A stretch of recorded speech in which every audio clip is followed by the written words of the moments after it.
কারণ বিশ্বনবী দৌড়ে দৌড়ে নামাজে যেতে নিষেধ করেছেন।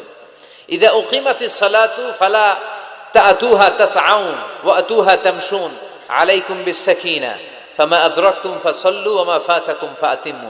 বিশ্বনবী বলেছেন, নামাজের জামাতের ইকামত যখন হয়ে যায়, খবরদার দৌড়ে দৌড়ে নামাজে যাওয়া যাবে, আস্তে আস্তে যাও, হেঁটে হেঁটে যাও। ফামা আদরাকতুম ফাসাল্লু, যতটুকু যে পাবে আদায় করবে, যেটা ছুটে যাবে দাঁড়িয়ে নিজে নিজে পড়বে। কবুল করে নেয়ার মালিক কে? নামাজের জামাত দেখে দৌড় দিবেন, কিভাবে যাবেন? আস্তে আস্তে। আপনি দৌড়ে দৌড়ে গেলে আপনার ব্রেথ ইন ব্রেথ আউট, হাঁপানির ব্যারাম হবে। নামাজে যদি আপনি হাঁপাতে থাকেন, এটা সুন্দর লাগবে? আপনি কার সামনে দাঁড়াচ্ছেন? সব রাজার বড় রাজা, মহারাজা, চিল্লা এখন ঠিক কিনা? তার সামনে দাঁড়িয়ে হাঁপানির ব্যারাম দেখানোর কোনো সুযোগ? ধীরস্থির ভাবে যাবেন।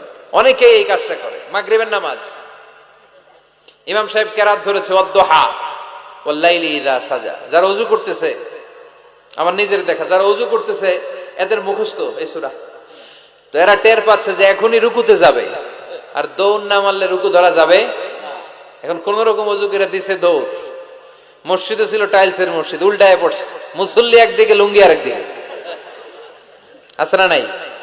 আমি নিজে দেখছি, আমাদের এলাকার এক খাদেম দৌড় মাইরা উল্টায় পড়া 3 মাস ওর পা ভাঙ্গা অবস্থায় মসজিদে পড়েছিল। অধিকাংশ মসজিদ এখন টাইলসের। এজন্য বিশ্বনবীর দেয়া নিয়ম ভাঙলে বিপদ আছে না নাই? বিশ্বনবীর সুন্নাহ আছে যেখানে বারাকা আছে। এজন্য জামাত যদি শুরু হয়ে যায়, দৌড় দিবেন কারা কারা? হাত তুলেন। তুলবেন? তুলবেন? কেউ তুলবেন না? আচ্ছা, তার মানে জামাত শুরু হয়ে গেলে দৌড়ে দৌড়ে জামাতে যে শরীক হওয়া যাবে, আস্তে আস্তে যাবেন, যা পাবেন পড়বেন, বাকিটা আদায় করে নেবেন। কবুল করে নেবে কে?